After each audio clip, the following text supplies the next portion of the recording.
ആശാ വർക്കേഴ്സിന്റെ സമരം സെക്രട്ടേറിയറ്റ് പടിക്കൽ 47-ാം ദിവസവും തുടരുകയാണ്. ഒരു പരിഹാരമായിട്ടില്ല. ചർച്ചകളെ പറ്റിയുള്ള സൂചനകളൊന്നും വരുന്നില്ല. ഇപ്പോ എന്താണ് 3 ആശാ വർക്കേഴ്സിന്റെ നിരാഹാര സമരം 9-ാം ദിവസം കടക്കുകയാണ്. കോട്ടയത്തും കോഴിക്കോടും ഈ സമരത്തിന് പിന്തുണ അർപ്പിച്ച് ഇന്ന് പ്രതിഷേധ പ്രകടനങ്ങൾ നടക്കുന്നുണ്ട്. സമരപ്പന്തലിൽ നിന്ന് സലീം മാലിക്കാണ് വിശദാംശങ്ങളുമായി ചേരുന്നത്. സലീമ, എന്താണ് സമരപ്പന്തലിൽ നിന്നുള്ള വിവരങ്ങൾ? നിരാഹാര സമരം തുടരുന്നു. അവരുടെ സമരം ഏതാണ്ട് 47 ദിവസം കടക്കുകയാണല്ലോ. എന്താണ് ഈ ഘട്ടത്തിലെ നൽകാൻ കഴിയുന്ന വിവരങ്ങൾ സലീം മാലിക് സമരപ്പന്തലിൽ നിന്നും? Good morning Vijayakumar S K. ഈ സമരപ്പന്തലിൽ 47 ദിവസം പിന്നിടുന്നു ഈ സമരം എന്നുള്ളതും ഒപ്പം തന്നെ നിരാഹാര സമരമാകട്ടെ അത് 9 ദിവസം പിന്നിടുകയാണ്. ഈ 9 ദിവസത്തിലേക്ക് നിരാഹാരം പിന്നിടുമ്പോൾ ഈ ഘട്ടത്തിലെങ്ങും വീണ്ടും ഒരു ചർച്ചയ്ക്കുള്ള അവസരം അതല്ലെങ്കിൽ അതുമായി ബന്ധപ്പെട്ടുള്ള സംസാരങ്ങളൊന്നും എവിടെയും കേൾക്കാനില്ല എന്നുള്ളതാണ്. അതുകൊണ്ട് തന്നെ ഇനി കേന്ദ്ര ആരോഗ്യമന്ത്രിയും ഒപ്പം തന്നെ സംസ്ഥാന ആരോഗ്യമന്ത്രിയും തമ്മിലൊരു കൂടിക്കാഴ്ചയ്ക്ക് ശേഷം മാത്രമേ ആ നിലയിൽ ഏതെങ്കിലും തരത്തിലൊരു ചർച്ചയ്ക്ക് ഈ സമരക്കാരും സർക്കാരും തമ്മിലൊരു ചർച്ചയ്ക്ക് കളമൊരുങ്ങൂ എന്നാണ് മനസ്സിലാക്കുന്നത്. പക്ഷേ അതിനിടയിൽ ആശാ വർക്കേഴ്സിന് ചില്ലറ ആശ്വാസം വരുന്നുണ്ട്. അത് UDF ഭരിക്കുന്ന തദ്ദേശ സ്ഥാപനങ്ങളിൽ ഈ ഓണറേറിയമോ അതല്ലെങ്കിൽ ഇൻസെന്റീവോ വർദ്ധിപ്പിച്ചുകൊണ്ട് ചില പഞ്ചായത്തുകളിൽ അവരുടെ ബജറ്റിൽ ആ തുക അനുവദിച്ചിരുന്നു.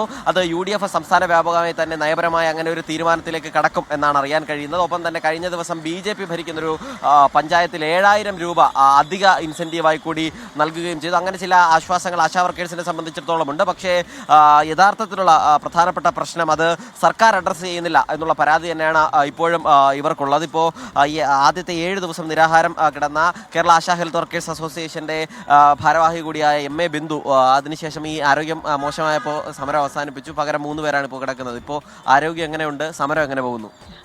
ആരോഗ്യം മെച്ചപ്പെട്ട് വരുന്നു. സമരവും നല്ല രീതിയിൽ പോകുന്നു. തുടക്കം മുതൽ ഉള്ളതുപോലെ തന്നെ നല്ല രീതിയിൽ പോവുകയാണ്.